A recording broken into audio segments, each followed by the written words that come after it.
Bismillahirrahmanirrahim. Assalamualaikum warahmatullahi wabarakatuh. Para penonton rahimakumullah. Di sini saya akan menceritakan kisah Perang Badar Kubro. Bagi kaum muslimin, Ramadan tidak hanya memiliki arti bulan suci semata. Di bulan tersebut, umat Islam diwajibkan untuk menahan diri dari rasa lapar, haus, serta menahan emosi. Bulan Ramadan merupakan saat penting di mana Al-Quran diturunkan. Tidak hanya itu, bulan Ramadan juga menjadi pengingat bahwa pernah terjadi perang yang sangat dahsyat bagi umat Islam, yaitu Perang Badar. Perang Badar terjadi pada bulan Ramadan, tahun kedua sesudah umat Islam melakukan hijrah. Umat Islam berhasil memenangi Perang Badar tersebut. Dalam sejarah, Perang Badar merupakan kemenangan agung karena para pejuang Islam berhasil menentang kemusyrikan dan kebatilan. Sebelum kita masuk ke kisahnya, kita dengarkan terlebih dahulu sebab-sebab terjadinya perang. Sebagaimana telah dijelaskan dalam Perang Usyairah bahwa kafilah dagang Quraisy berhasil lolos dari hadangan Nabi dalam perjalanannya ke Syam. Pulangnya, ketika mereka telah mendekati Mekah, Rasulullah mengutus Tolha bin Ubaidillah dan Sa'id bin Zaid menuju utara untuk mengumpulkan informasi tentang mereka. Keduanya sampai di Haura dan tinggal di sana selama beberapa waktu. Setelah Abu Sufyan lewat bersama kafilah dagangnya, segera mereka kembali ke Madinah dan melaporkan hal itu kepada Rasulullah. Saat itu, kafilah dagang Abu Sufyan membawa harta kekayaan para pemuka Quraisy. Ada iring-iringan 1.000 ekor unta yang mengangkut harta benda senilai tidak kurang dari 50.000 dinar emas.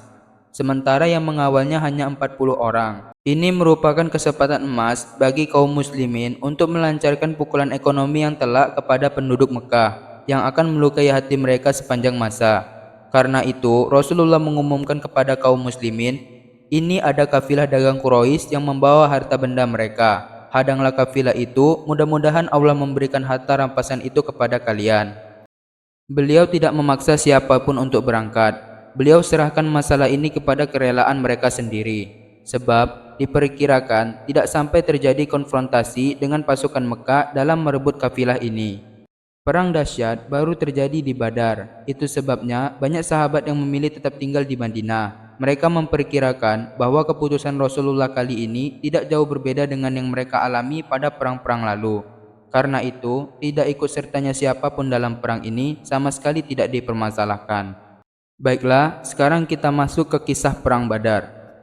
Rasulullah mengadakan persiapan bersama 310 orang lebih, terdiri atas 82 sampai 86 muhajirin, 61 aus, dan 170 Khazraj.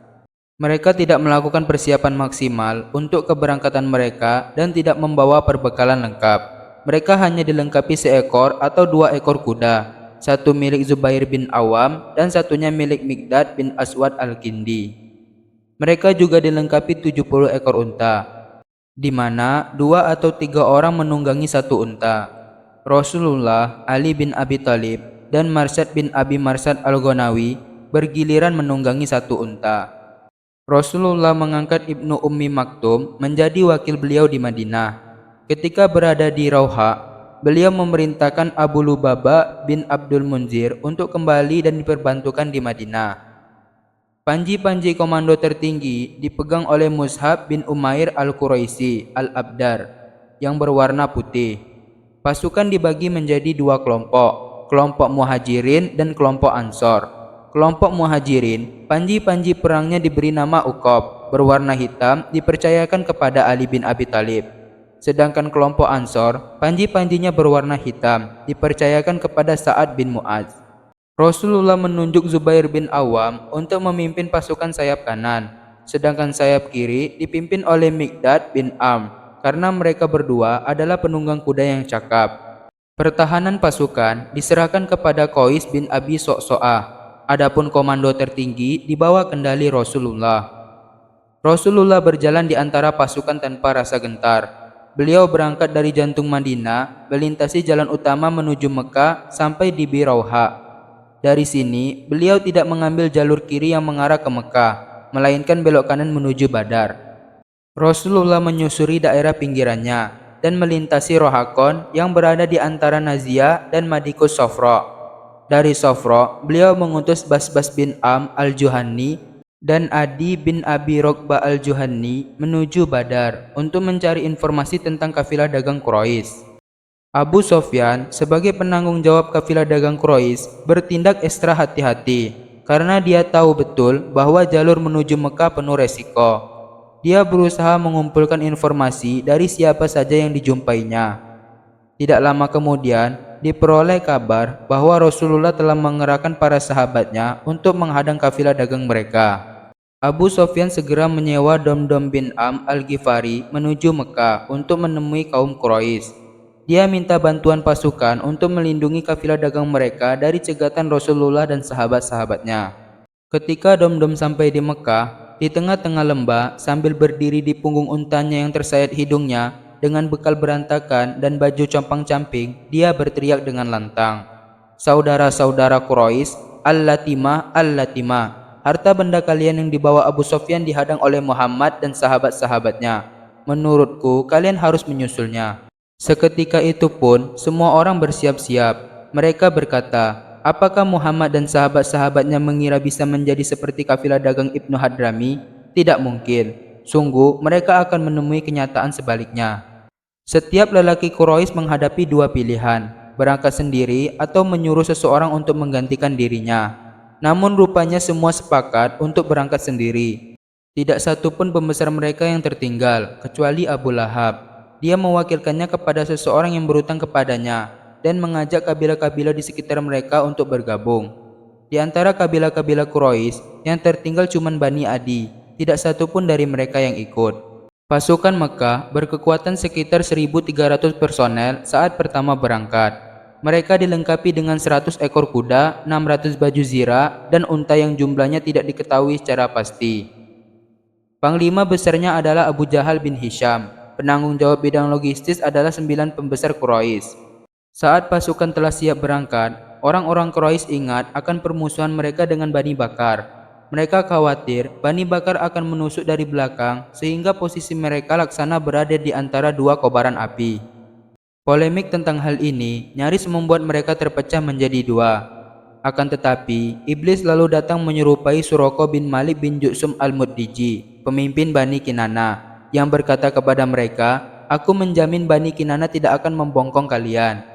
Maka keluarlah mereka dari rumah-rumah mereka. Mereka datang seperti yang digambarkan Rasulullah, dengan luapan amarah dan senjata. Mereka menentang Allah dan Rasulnya. Mereka datang dengan fanatisme, amarah, dan kedengkian terhadap Rasulullah dan para sahabatnya, karena telah menghadang kafilah-kafilah dagang mereka. Mereka bergerak ke arah utara menuju Badar dan melewati Wadi Usfan, Kudaid, dan Juhfa. Di sana mereka menerima surat dari Abu Sofyan yang berbunyi, "Sesungguhnya kalian keluar hanya untuk melindungi kafilah dagang, para pembesar, dan harta kalian. Allah telah menyelamatkan semuanya. Karena itu lebih baik pulang saja." Sebagaimana dikisahkan oleh Abu Sofyan, dia mengambil jalan utama dengan penuh kewaspadaan sambil terus mengumpulkan informasi. Ketika telah mendekati Badar, kafilah dagangnya terus berjalan hingga bertemu dengan Majdi bin Am. Dia menanyainya tentang pasukan Madinah. Majdi menjawab, "Aku tidak melihat seseorang yang mencurigakan. Aku hanya melihat dua penunggang kuda memacu kudanya hingga bukit kecil ini. Mereka berhenti untuk minum lalu pergi lagi."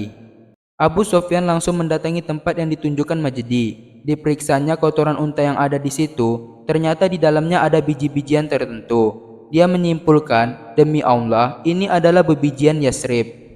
Maka dia bergegas kembali ke kafilahnya, lalu mengalihkan tujuannya ke barat, menyusuri pesisir, meninggalkan jalan utama, yaitu menempuh jalur menuju Badar ke arah kiri. Dengan cara itu, dia dan kafilahnya berhasil lolos dari sergapan pasukan Madinah. Dia mengirimkan surat kepada pasukan Mekah yang diterima di Juhfa. Setelah menerima surat Abu Sofyan, pasukan Mekah berniat pulang. Namun pembesar Quraisy, Abu Jahal, dengan pongah berdiri dan berkata, "Demi Allah, kita tidak akan pulang sampai tiba di Badar. Kita tinggal di sana selama 3 hari, menyembelih ternak-ternak, lalu makan besar dan minum khamar. Sementara para biduan menari untuk kita, biar semua bangsa Arab mendengar tentang apa yang kita lakukan ini." Akan tetapi, sekalipun Abu Jahal menginginkan demikian, Akhnas bin Syarik menghendaki sebaliknya. dia dan Bani Zuhro memutuskan untuk pulang, padahal dia adalah sekutu mereka dan pemimpin mereka dalam pasukan ini. Itu sebabnya anggota Bani Zuhro tidak ada yang ikut perang Badar, sedangkan jumlah mereka mencapai 300 orang. Bani Zuhro tunduk kepada Akhnas bin Syarik karena dia adalah tokoh yang mereka hormati. Bani Hashim juga berniat pulang, akan tetapi Abu Jahal bersikeras menahan mereka. Abu Jahal berkata, "Jangan sampai kelompok ini berpisah dari kita sampai kita pulang." Akhirnya, pasukan Mekah melanjutkan perjalanan ke Badar dengan kekuatan 1.000 personel setelah Bani Zuhro memisahkan diri. Mereka singgah di dekat Badar, di balik bukit pasir di pinggiran lembah Badar. Ketika itu, Rasulullah berada di jalan menuju lembah Zofron. Kelompok pengintai melaporkan tentang keberadaan kafilah dagang dan pasukan Quraisy. Setelah mempertimbangkan sejumlah informasi, Rasulullah berkesimpulan bahwa perang tidak bisa lagi dielakkan. Maka beliau harus mampu mengobarkan semangat dan keberanian pasukannya. Yang jelas, jika beliau membiarkan pasukan Mekah berkeliaran di daerah tersebut, posisi militer Quraisy akan makin kokoh dan kekuatan politiknya kian meluas. Di pihak lain, kesatuan kaum muslimin bisa melemah, timbul rasa gentar, bahkan barangkali gerakan Islam setelah itu akan menjadi gerakan jasad tanpa roh. Ini akan memberikan peluang kepada siapapun yang menyimpan dendam dan kedengkian terhadap Islam untuk menyerang Madinah. Selanjutnya, adakah jaminan bahwa pasukan muslimin mampu menahan gerak laju musuh agar tidak melanjutkan perjalanan mereka ke Madinah? Mampukah mereka melokalisir perang sebatas di wilayah mereka dan berperang di daerah mereka sendiri? Sama sekali tidak. Karena itu, andai kata saat itu terjadi pertumpahan darah sekecil apapun, dampaknya pasti buruk bagi kewibawaan dan nama baik kaum muslimin. Melihat perkembangan yang rawan dan mendesak ini, Rasulullah menggelar pertemuan darurat. Di situ, beliau menunjukkan posisi pasukan muslimin yang harus dipertaruhkan mati-matian, lalu mempersilahkan semua orang untuk berpendapat.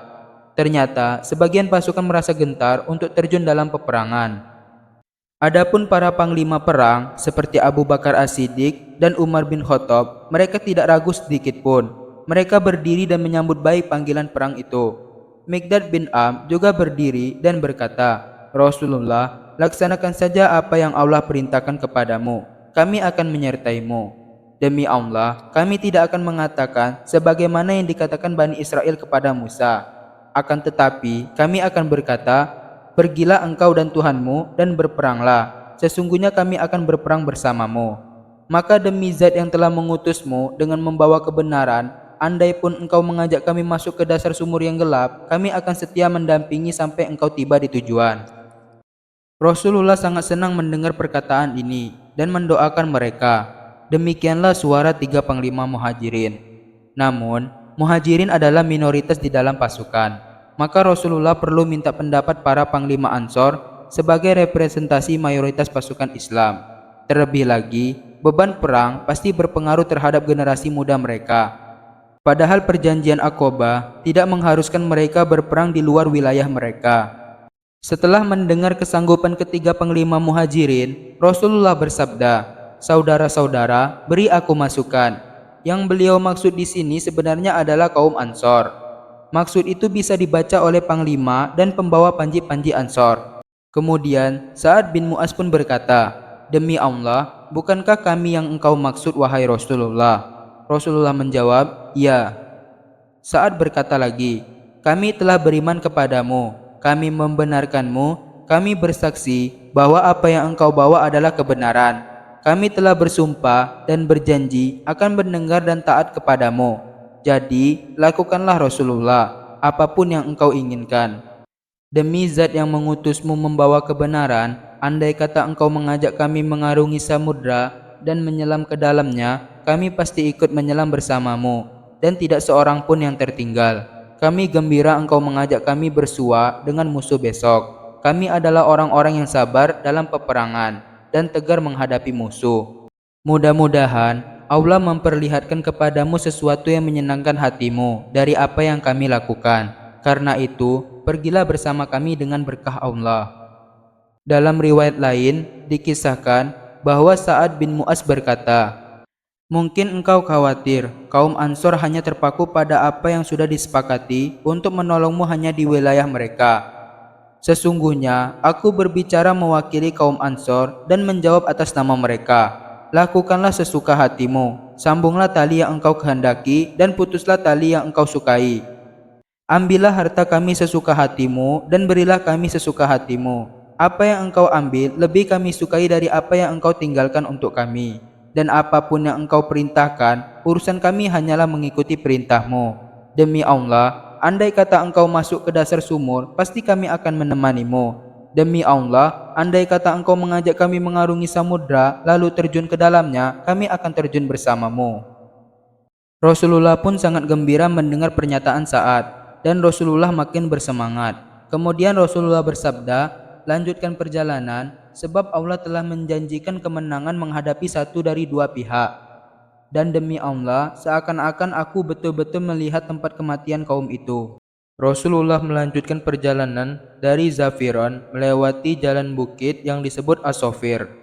Dari sana, turun menuju desa bernama Dabbah, lalu berangkat kembali dari Hanan di sebelah kanannya, yaitu sebuah bukit pasir yang menyerupai gunung, dan akhirnya tiba di dekat Badar.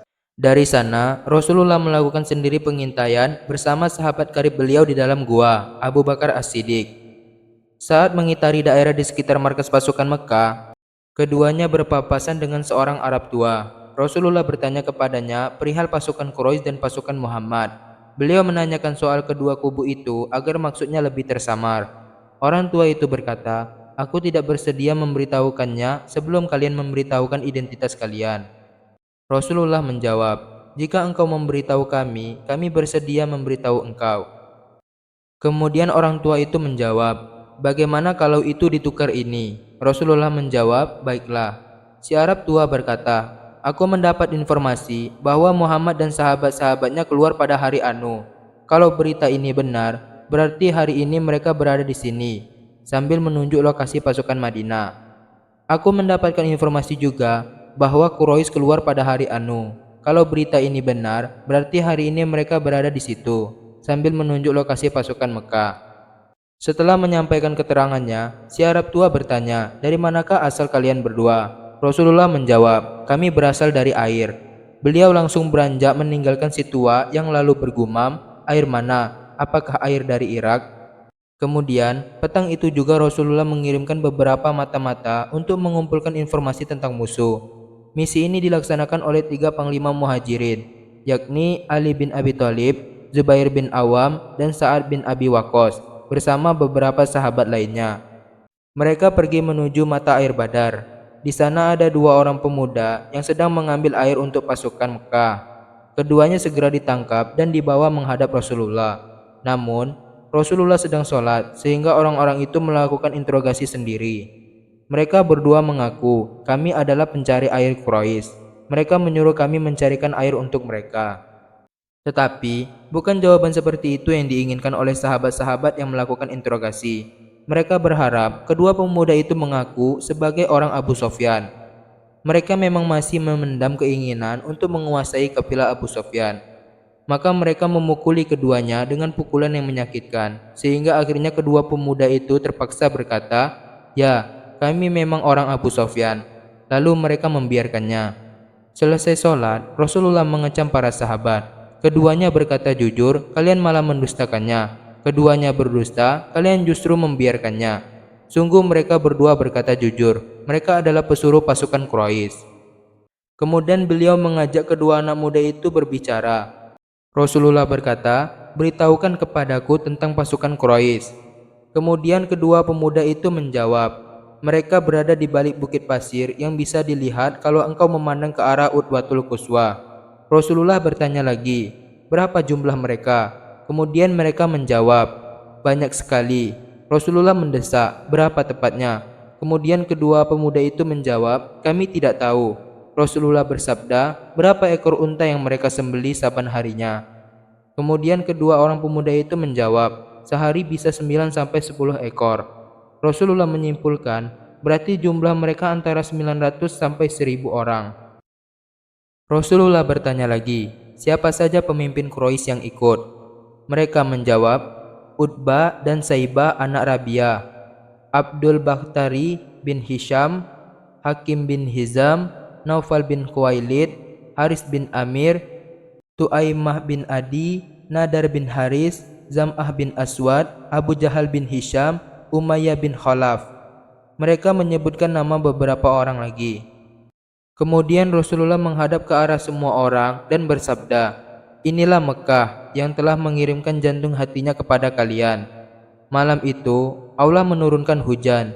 Hujan yang mengguyur orang-orang musyrik begitu deras sehingga mereka tidak bisa bergerak maju.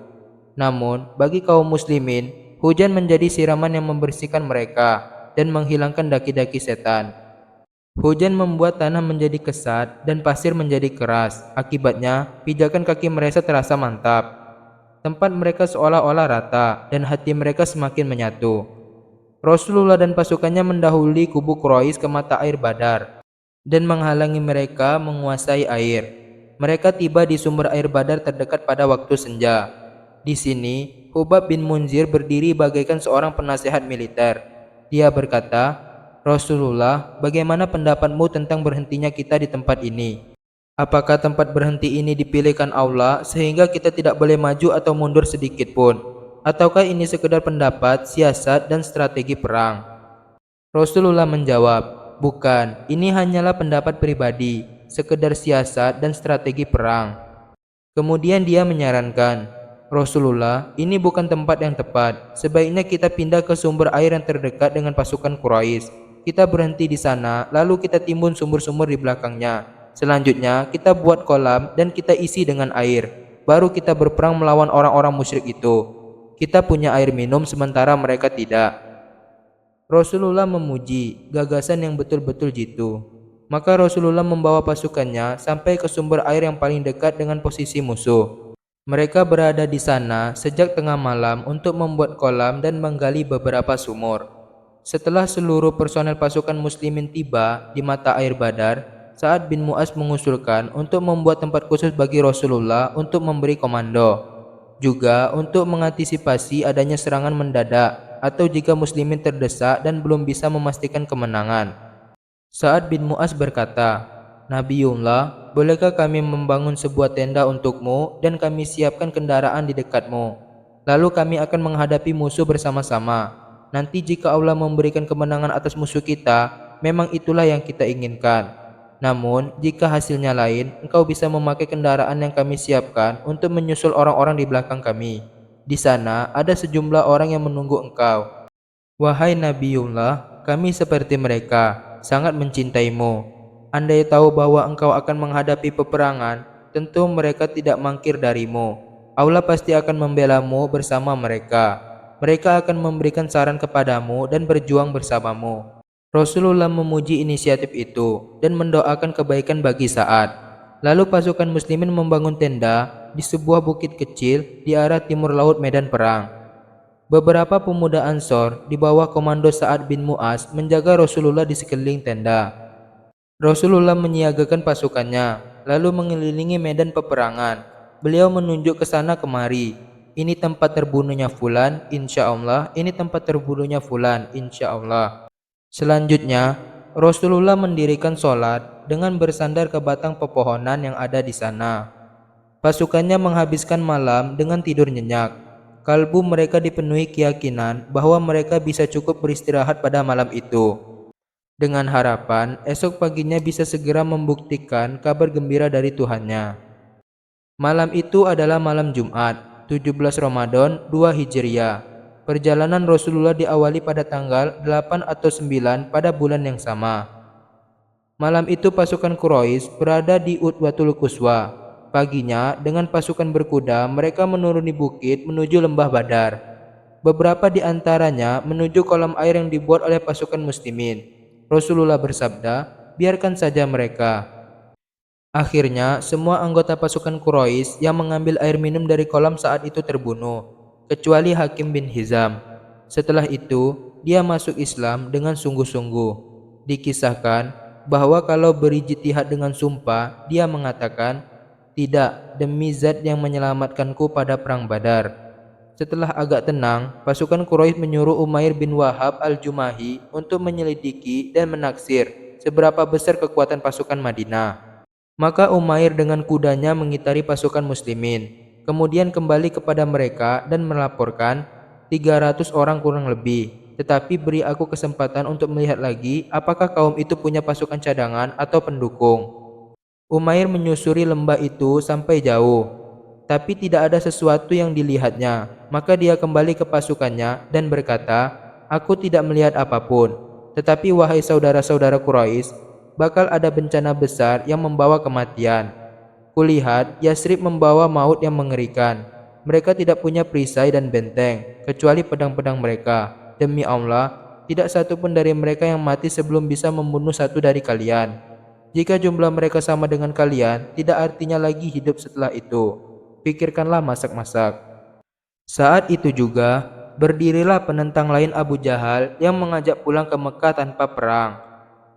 Hakim bin Hizam melangkah di antara kerumunan. Dia mendatangi Utbah bin Rabi'ah dan berkata, "Abu Walid, engkau adalah pembesar Quraisy yang dipatuhi orang. Tidakkah engkau ingin melakukan kebaikan yang akan dikenang sepanjang masa?" "Apa itu Abu Hakim?" tanya Utbah. "Pulanglah bersama orang-orangmu dan bawalah urusan sekutumu, Am ibnul Hadrami." Utbah berkata, "Aku pasti melakukannya, dan engkau yang menjadi jaminanku atas tindakan ini. Dia memang sekutuku, maka dia dan harta bendanya yang terampas akulah yang menangani." Selanjutnya, Utbah berkata kepada Hakim bin Hizam, "Suruh datang Ibnu Hanzaliyah. Tidak kukhawatirkan ada yang merecoki kecuali dia." Di sini, Ibnu Hanzaliyah adalah Abu Jahal. Hanzaliyah adalah nama ibunya. Kemudian Utbah bin Rabi'ah berkata kepada orang-orang Quraisy, "Saudara-saudara Quraisy, demi Allah, sesungguhnya kalian tidak mampu berbuat banyak jika bentrok dengan Muhammad dan sahabat-sahabatnya. Demi Allah, andai pun kalian mampu mengalahkannya, kalian tetap akan memandang yang lain dengan pandangan tidak suka karena dia telah membunuh anak saudara ayahnya, atau anak saudara ibunya, atau anggota keluarganya sendiri. Karena itu, pulanglah dan biarkan urusan itu antara Muhammad dan bangsa Arab. Kalau mereka bisa mengalahkannya, memang itulah yang kalian inginkan. Tetapi, kalau bukan itu yang terjadi, kalian tidak perlu melibatkan diri dalam hal-hal yang tidak kalian inginkan." Kemudian, Hakim bin Hizam mendatangi Abu Jahal dengan mengenakan baju besinya. Dia berkata, "Abu Hakam, Utbah mengutusku dengan pesan ini dan itu." Kemudian Abu Jahal berkata sambil mengejek, "Demi Allah, paru-parunya menggembung ketika dia melihat Muhammad dan sahabat-sahabatnya." "Sama sekali tidak. Demi Allah, kita tidak akan kembali sampai Allah memutuskan urusan antara kita dan Muhammad." Biar saja Utbah dengan pendapatnya.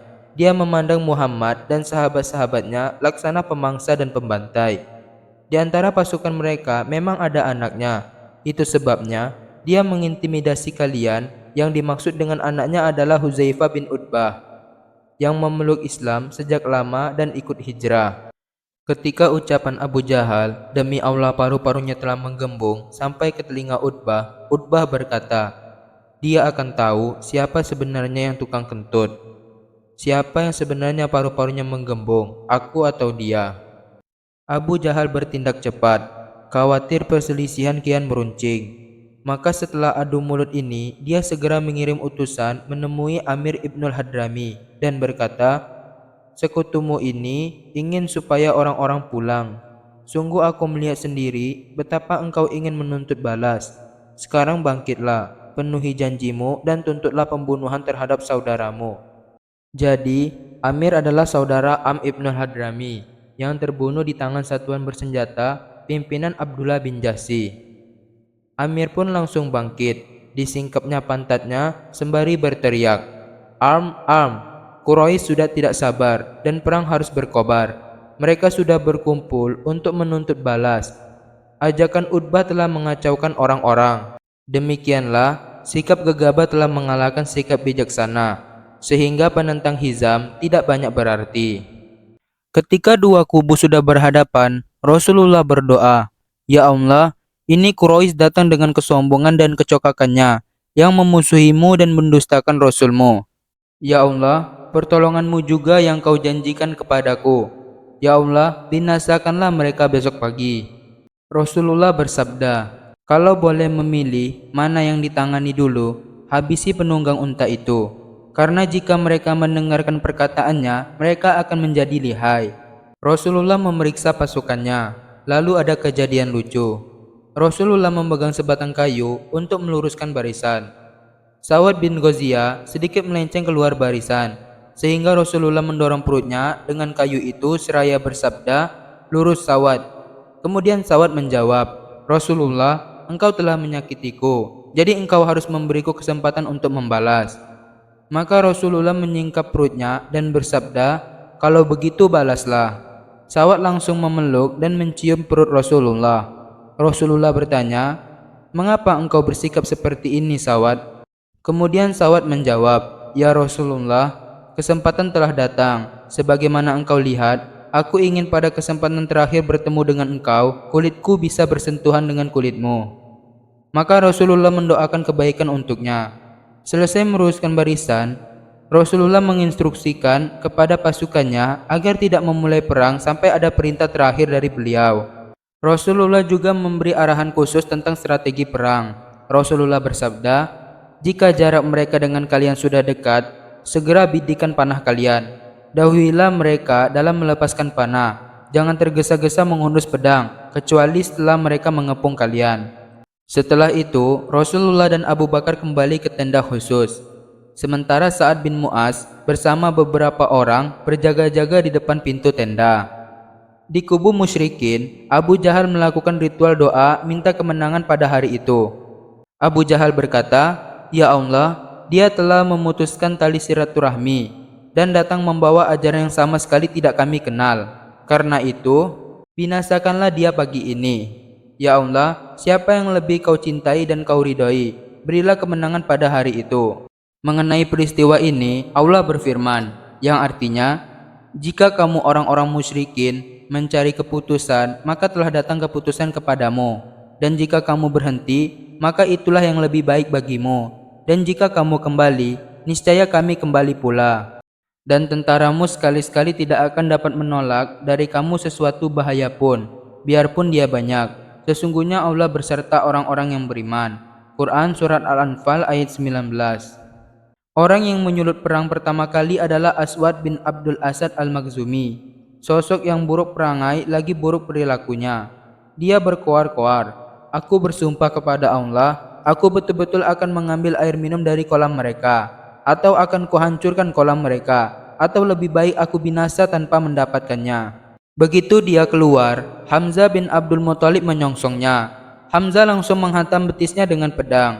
Saat itu, dia berada di tepi kolam, sehingga potongan kakinya tercebur ke dalam kolam. Darahnya muncrat mengenai teman-temannya. Kemudian dia merangkak menuju kolam hingga tercebur di dalamnya.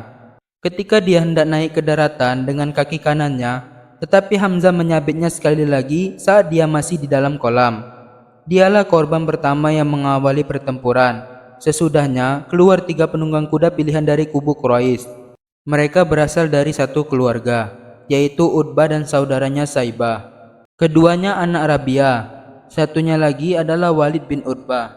Setelah terpisah dari pasukan, mereka menantang duel 1 lawan 1. Maka majulah 3 pemuda Ansor, yakni Auf dan Muawwiz.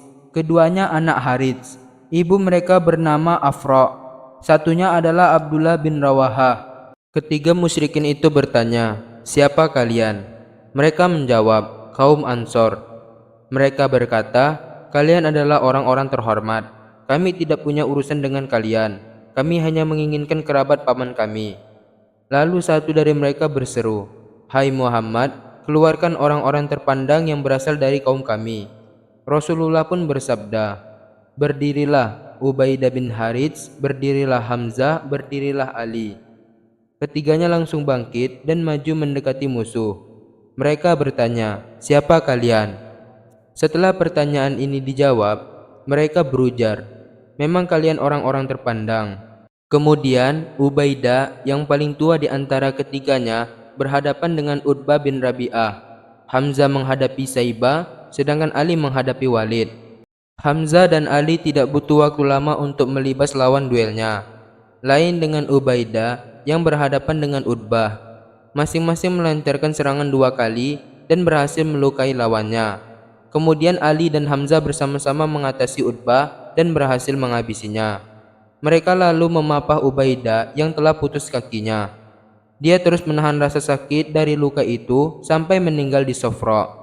4 atau 5 hari usai perang Badar, dalam perjalanan pulang ke Madinah, saat itu Ali bersumpah kepada Allah sehingga turunlah ayat yang artinya, inilah dua golongan, golongan mukmin dan golongan kafir yang bertengkar. Mereka saling bertengkar mengenai Tuhan mereka.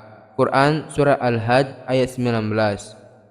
Akhir dari duel ini merupakan awal yang buruk bagi kubu musyrikin, karena mereka telah kehilangan 3 penunggang kuda terbaik sekaligus panglima mereka.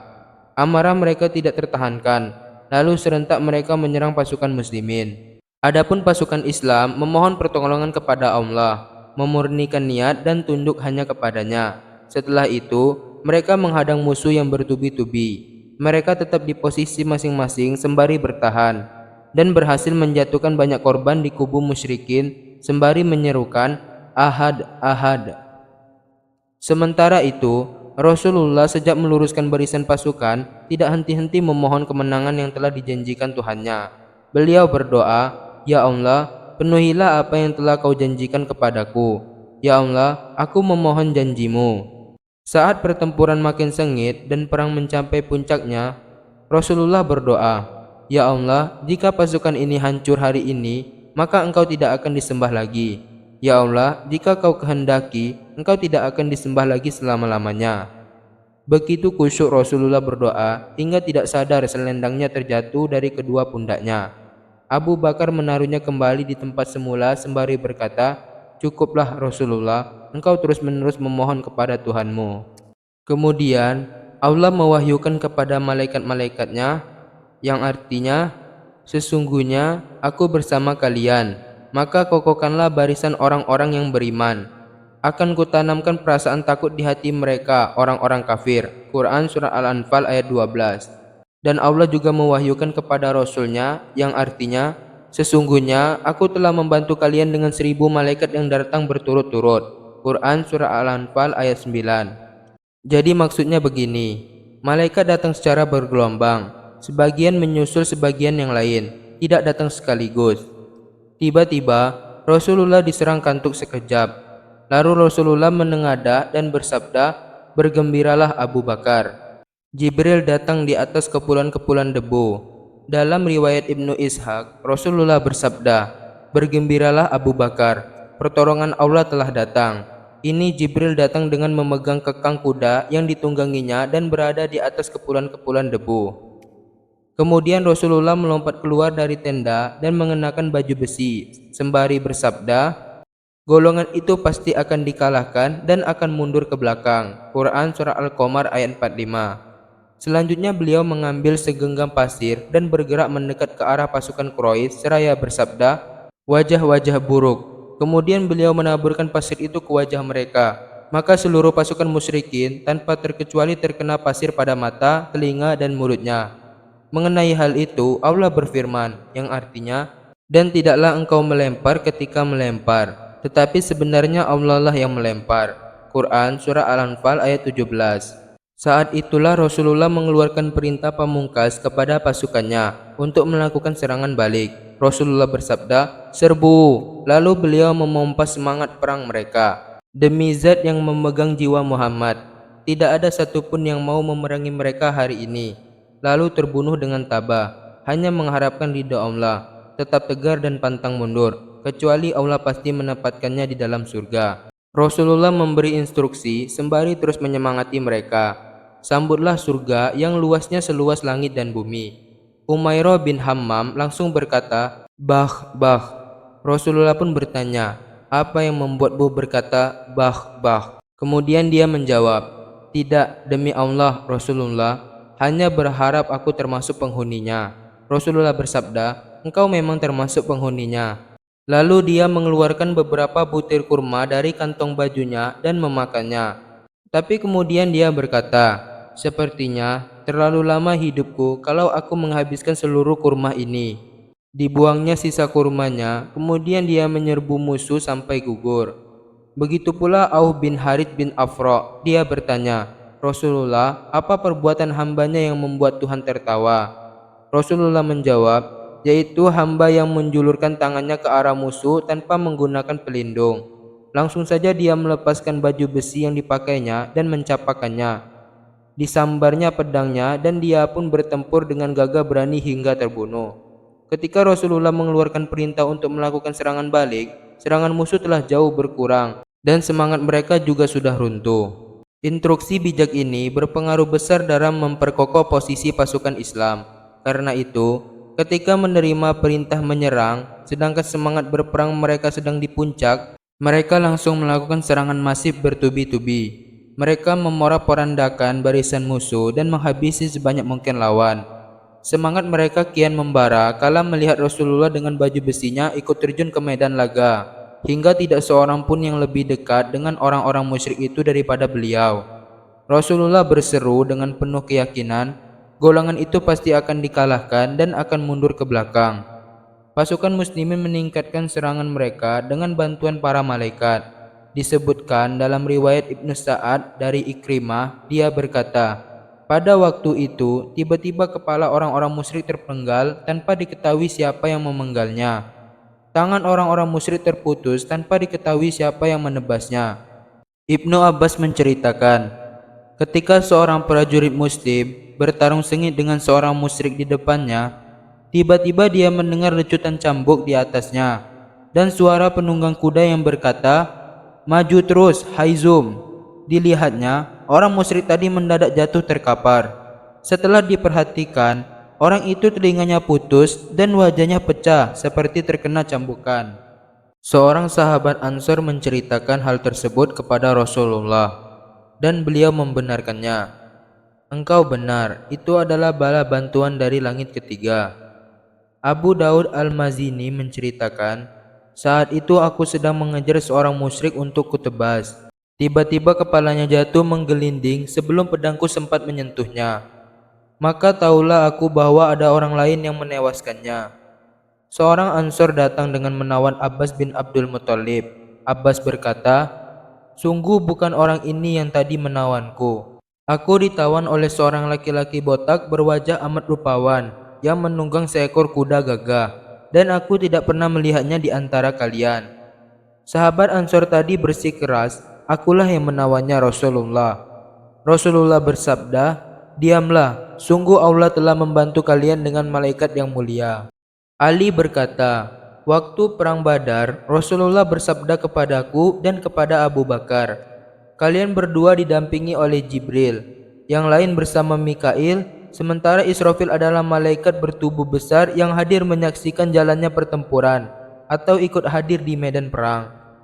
Sejak awal, iblis menyertai pasukan musyrikin. Dia hadir dalam wujud Suraqah bin Malik bin Ju'sum al-Mudliji. Ketika melihat apa yang dilakukan oleh para malaikat terhadap pasukan musyrikin, dia hendak melarikan diri dari medan perang. Harits bin Hisham memergokinya dan menyangkanya benar-benar Suraqah. Dia sempat memukul dada Harits sampai terjengkang, lalu mulai berlari. Orang-orang musyrik bertanya, "Kemana engkau, Suraqah? Bukankah engkau pernah bilang bahwa engkau akan mendukung kami dan tidak akan meninggalkan kami?" Suraqah menjawab, "Sesungguhnya aku berlepas diri daripada kamu. Sesungguhnya aku dapat melihat apa yang kamu sekalian tidak dapat melihat. Sesungguhnya aku takut kepada Allah dan Allah sangat keras siksanya." Dia terus lari dan menceburkan diri ke dalam samudera. Kemudian sang panglima besar Abu Jahal melihat kenyataan pahit bahwa pasukannya mulai goyah. Dia berusaha keras untuk tetap tegar di tengah-tengah tanda-tanda kekalahan itu. Dipompanya semangat pasukannya dengan sisa-sisa kecongkakan dan keangkuhannya. "Jangan sekali-sekali kalian menyerah hanya karena ditinggal oleh Suraqah, sebab dia memang terikat perjanjian dengan Muhammad. Dan jangan pernah kalian galau hanya karena Utbah, Syaibah, dan Walid terbunuh. Sebab mereka memang ditakdirkan mendahului kita.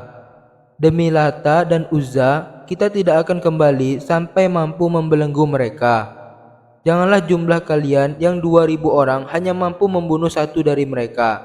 Akan tetapi, seranglah mereka habis-habisan sampai kita mengetahui keadaan mereka." Namun, tidak lama setelah ucapan penuh keangkuhan ini, pasukannya benar-benar kocar-kacir menghadapi serangan bergelombang pasukan Islam. Memang masih ada sejumlah prajurit musyrikin yang melakukan perlawanan mati-matian dengan pedang dan tombak. Tetapi pasukan Islam menggempur mereka tanpa ampun. Dengan cepat, barisan pertahanan musyrikin tersibak menampakkan sang panglima besar. Abu Jahal terlihat berputar-putar menunggang kudanya. Kematian menunggunya di tangan dua pemuda Ansor. Abdurrahman bin Auf mengisahkan, "Aku sedang berada di tengah-tengah pasukan pada perang Badar. Waktu aku menoleh, di kanan kiriku berdiri dua pemuda yang masih sangat belia. Sampai-sampai aku mengkhawatirkan keselamatan mereka. Satu dari mereka berkata kepadaku dengan suara lirih sehingga temannya tidak mendengar, 'Paman, tunjukkan kepadaku yang mana Abu Jahal.' Aku bertanya keheranan, 'Wahai kemenakanku, apa yang akan kau lakukan pada dirinya?' Dia menjawab, 'Kudengar dia suka mencaci Rasulullah.'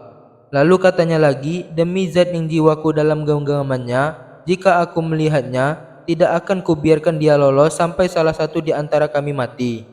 Aku tertegun mengagumi tekadnya. Lalu pemuda satunya mengerlingkan mata kepadaku dan mengatakan hal serupa. Maka aku menajamkan pandangan mencari-cari Abu Jahal yang sedang berputar-putar di antara pasukannya. Aku berkata, 'Kalian lihat, itulah sasaran yang tadi kalian tanyakan.' Langsung saja kedua pemuda itu merangsek ke depan lalu menyerang Abu Jahal sampai tewas. Setelah itu, keduanya mendatangi Rasulullah untuk melaporkan hal itu.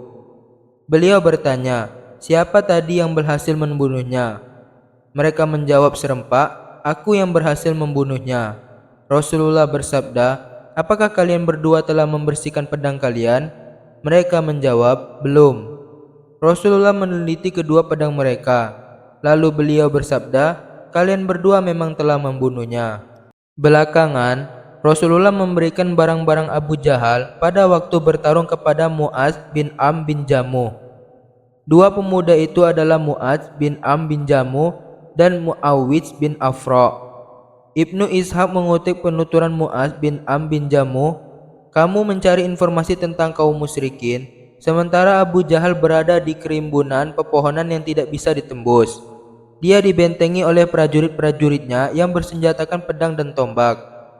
Mereka berkata dengan bangga, 'Abu Hakam tidak mungkin ditembus musuh.' Ketika mendengar tentang posisinya, aku berusaha mendekatinya. Saat ada kesempatan, kupaksa dia keluar, lalu kusabet kakinya hingga separuh betisnya putus. Demi Allah, kakinya yang putus itu laksana biji-bijian yang rontok ketika ditumbuk di lumpang. Kemudian anaknya, Ikrimah, balas menyabet pundakku hingga tanganku putus dan tinggal ditahan oleh kulit yang belum putus. Perang yang berkecamuk membuatku tersingkir dari gelanggang. Aku pun melanjutkan pertempuran sepanjang hari itu sambil bergerak mundur. Karena tidak kuat menahan sakit, kusandarkan tanganku tadi di kaki lalu kuputus sampai terlepas. Setelah itu, Muawidz bin Afra bertemu dengan Abu Jahal yang sudah putus kakinya. Dia langsung menerjangnya hingga tidak berdaya, lalu membiarkannya sekarat. Setelah itu, Muawidz terus bertempur sampai terbunuh. Setelah perang usai, Rasulullah bertanya, 'Adakah yang tahu apa yang dialami Abu Jahal?' Orang-orang pun berpencar mencarinya.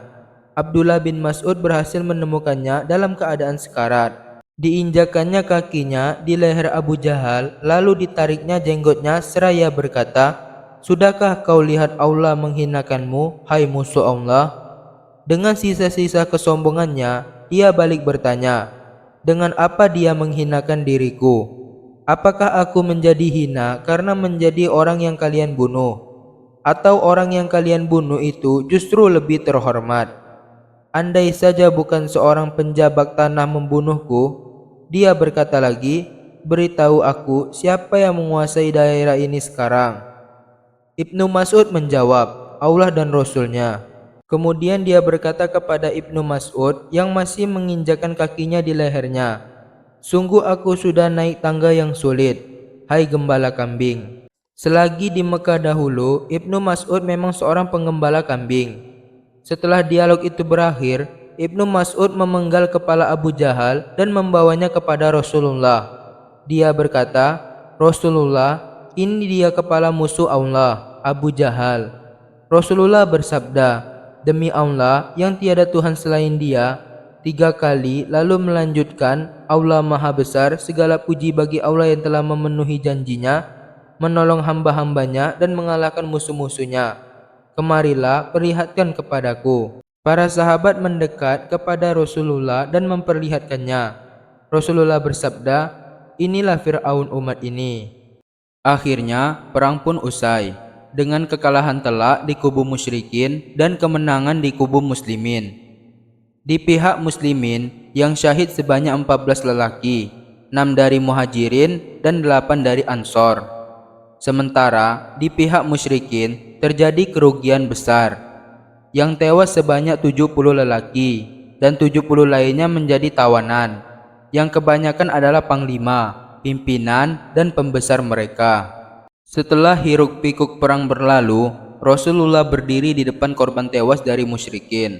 Rasulullah bersabda, "Teman paling buruk bagi nabi kalian adalah kalian ini. Kalian mendustakan aku selagi orang-orang membenarkanku. Kalian mengabaikanku sementara orang lain menolongku. Kalian mengusir aku sedangkan orang lain memberiku tempat tinggal." Lalu Rasulullah memerintahkan agar para sahabat memasukkan jasad mereka ke salah satu sumur galian di Badar. Diriwayatkan dari Abu Thalha bahwa Rasulullah memerintahkan untuk mengumpulkan 24 pembesar Quraisy yang tewas. Mereka kemudian dicampakkan ke dalam salah satu sumur berdinding batu di Badar yang kotor lagi bau. Ini adalah kebiasaan Rasulullah. Setelah mengalahkan suatu kaum, Rasulullah akan tinggal di medan perang itu selama 3 hari. Maka setelah tinggal selama 3 hari di Badar, Rasulullah memerintahkan untuk melanjutkan perjalanan. Beliau berjalan diikuti oleh sahabat-sahabatnya. Di bibir sumur, Rasulullah berhenti lalu memanggil korban-korban musyrikin dengan nama mereka dan nama ayah mereka. "Wahai Fulan bin Fulan, Fulan bin Fulan, sudahkah kalian menemukan apa yang telah dijanjikan Allah dan Rasul-Nya? Sesungguhnya kami mendapati bahwa apa yang dijanjikan Tuhan kami benar-benar ada. Apakah kalian juga menemukan bahwa apa yang dijanjikan oleh Tuhan kalian benar-benar ada?" Lalu Umar pun menyela, "Wahai Rasulullah, mengapa engkau bicara dengan bangkai tanpa ruh?" Rasulullah menjawab, "Demi zat yang jiwa Muhammad dalam genggamannya, pendengaran kalian pada apa yang kukatakan tidak lebih tajam dibandingkan mereka. Dalam riwayat lain, kalian tidak lebih tajam pendengarannya ketimbang mereka. Hanya saja mereka tidak bisa menjawab." Sebelum meninggalkan medan perang, terjadi silang pendapat di antara pasukan tentang pembagian harta rampasan. Ketika silang pendapat ini makin meruncing, Rasulullah memerintahkan untuk mengembalikan semua harta rampasan di tangan mereka. Mereka melakukannya dengan patuh. Kemudian turun wahyu menyelesaikan masalah ini. Diriwayatkan dari Ubadah bin Samit, dia berkata, "Kami pergi bersama Rasulullah dan ikut menjadi saksi kecamuk perang Badar. 2 pasukan berhadapan, lalu Allah mengalahkan musuhnya. Maka sebagian pasukan mengejar dan memerangi musuh, sebagian lain sibuk mengumpulkan rampasan perang, dan lainnya lagi melindungi Rasulullah dan tidak menghadapi musuh secara langsung. Ketika malam turun, saat regu demi regu pasukan bergabung, orang-orang yang mengumpulkan harta rampasan berkata, 'Kamilah yang mengumpulkannya. Tidak ada orang pun yang punya bagian di sana.' Orang-orang yang bertugas mengejar musuh balik berkata, 'Kalian tidak lebih berhak daripada kami. Kamilah yang mendapatkan harta rampasan itu dan mengalahkan musuh.' Sementara yang bertugas menjaga Rasulullah balas mengatakan, 'Kami khawatir musuh tiba-tiba menyerang Rasulullah. Itu sebabnya kami sibuk menjaga beliau.' Oleh karena itu, Allah menurunkan firman-Nya yang artinya, 'Mereka menanyakan kepadamu tentang pembagian harta rampasan perang. Katakanlah, harta rampasan perang kepunyaan Allah dan Rasul-Nya. Oleh sebab itu, bertakwalah kepada Allah dan perbaikilah perhubungan di antara sesamamu. Dan taatlah kepada Allah dan Rasul-Nya jika kamu adalah orang-orang yang beriman.' Lalu Rasulullah sendiri yang membagi-bagikannya kepada pasukan muslimin. Setelah 3 hari berada di Badar, Rasulullah dan pasukannya berangkat menuju Madinah. Ikut bersama mereka sejumlah tawanan dan harta rampasan yang diperoleh dari kaum musyrikin. Abdullah bin Ka'ab ditugaskan untuk menanganinya. Setelah melewati celah Sofro, Rasulullah menghentikan pasukan. Di sana, harta rampasan perang dibagi-bagikan secara merata setelah Rasulullah mengambil seperlimanya. Kemudian, di Sofro juga turun perintah untuk membunuh Nadar ibnu Haris. Dia adalah pembawa panji-panji musyrikin pada perang Badar dan termasuk pembesar Quraisy yang paling sering melakukan tipu daya terhadap Islam dan menyakiti Rasulullah. Akhirnya, Ali bin Abi Thalib memenggal lehernya. Sesampainya di Irkuz Zabiyah, Rasulullah memerintahkan untuk membunuh Uqbah bin Abi Mu'id. Telah dijelaskan sebelumnya, sebagian dari perilakunya menyakiti Rasulullah. Dialah orang yang menaruh isi perut binatang sembelihan di punggung Rasulullah selagi sholat. Dia pula yang pernah menjerat Rasulullah dengan selendangnya sehingga nyaris tercekik kalau tidak dihalang-halangi oleh Abu Bakar. Ketika perintah untuk membunuhnya turun, dia bertanya, "Bagaimana dengan anak-anakku Muhammad?" Rasulullah menjawab, "Masuk neraka." Selanjutnya, Hasim bin Sabit al-Ansori membunuhnya. Pendapat lain mengatakan Ali bin Abi Thaliblah yang membunuhnya. Membunuh dua orang ini memang sebuah keharusan. Mengingat tingkah pola mereka sebelumnya, mereka bukan sekedar tawanan perang, melainkan lebih dari itu. Mereka termasuk penjahat perang, menurut istilah sekarang. Setibanya di Rauha, pasukan disambut oleh sejumlah tokoh muslimin. Mereka sengaja datang dari Madinah untuk mengucapkan selamat dan melakukan penyambutan setelah mendengar kabar kemenangan muslimin. Salamah bin Salamah bertanya kepada para penyambut itu, "Untuk apa kalian menyambut kami? Demi Allah, kami hanya bertemu dengan orang-orang tua yang botak seperti unta yang terikat. Lalu kami menyembelih mereka." Rasulullah tersenyum mendengarnya. Kemudian Rasulullah bersabda, "Anak saudaraku, mereka itu adalah orang-orang penting." Usaid bin Hudhair yang berada dalam rombongan penyambut, dia berkata, "Rasulullah, segala puji bagi Allah yang telah memberikan kemenangan kepadamu dan membuat engkau bahagia." "Demi Allah, Rasulullah, aku tidak ikut ke Badar karena tidak menyangka engkau bakal bertemu musuh. Kukira mereka hanya kafilah dagang. Andaikan tahu bahwa mereka musuh, tentu aku tidak memilih diam di rumah." Rasulullah bersabda, "Engkau benar." Kemudian Rasulullah memasuki Madinah sebagai pembawa kemenangan. Kenyataan ini memukul musuh-musuh beliau di Madinah dan sekitarnya, sehingga mereka merasa gentar. Banyak orang yang menyatakan keislaman. Abdullah bin Ubay bin Salam dan teman-temannya juga menyatakan keislamannya secara terang-terangan. Sementara itu, tawanan tiba di Madinah sehari kemudian. Rasulullah membagi-bagikan mereka kepada para sahabatnya dan berpesan agar mereka diperlakukan dengan baik. Maka ketika para sahabat memakan kurma, para tawanan mereka diberi roti demi melaksanakan pesan Rasulullah. Rasulullah mengajak sahabat-sahabatnya bermusyawarah tentang nasib para tawanan. Abu Bakar berkata, "Rasulullah, mereka ini adalah sepupu, teman dekat, dan saudara sendiri. Menurut pendapatku, lebih baik mereka dibebaskan dengan tebusan agar hasil tebusannya bisa menambah kekuatan kita menghadapi orang-orang kafir.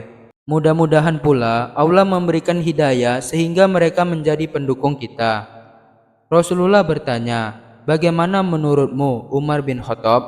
Umar menjawab, "Demi Allah, aku tidak sependapat dengan Abu Bakar. Serahkan saja kerabatku kepadaku untuk kau penggal lehernya. Serahkan Aqil bin Abi Thalib kepada Ali untuk dipenggal lehernya. Kemudian serahkan kerabat Hamzah kepada Hamzah untuk dipenggal lehernya. Agar musuh-musuh Allah tahu bahwa di hati kita tidak ada belas kasihan terhadap orang-orang musyrik. Sedangkan mereka semua ini adalah pemuka, pemimpin, dan panglima mereka." Rasulullah lebih condong kepada pendapat Abu Bakar dan tidak memilih pendapat Umar. Rasulullah setuju untuk mengambil tebusan dari para tawanan. Belakangan Umar bercerita, "Pagi harinya aku mendapati Rasulullah dan Abu Bakar berurai air mata. Maka aku bertanya, 'Ya Rasulullah, apa yang membuat engkau dan sahabatmu ini menangis?' Jika aku bisa menangis, aku akan ikut menangis. Jikapun tidak bisa menangis, aku tetap akan menangis karena engkau berdua menangis." Rasulullah menjawab, "Aku menangis karena mengambil tebusan dari tawanan sebagaimana yang diusulkan oleh sahabatku. Padahal siksaan yang dulu mereka timpakan kepadaku lebih dekat daripada pohon ini." Maksudnya, sebatang pohon di dekat Rasulullah. Allah berfirman yang artinya, tidak patut bagi seorang nabi mempunyai tawanan sebelum ia dapat melumpuhkan musuhnya di muka bumi. Kamu menghendaki harta benda duniawi, sedangkan Allah menghendaki pahala akhirat untukmu. Dan Allah Maha Perkasa lagi Maha Bijaksana. Kalau sekiranya tidak ada ketetapan yang telah terdahulu dari Allah, niscaya kamu ditimpa siksaan yang besar karena tebusan yang kamu ambil. Quran Surah Al-Anfal ayat 67-68. Mungkin cukup sampai sini kisah Perang Badar. Jika saya ada salah, saya minta maaf. Jangan lupa subscribe, like, dan komen positif. Wassalamualaikum warahmatullahi wabarakatuh.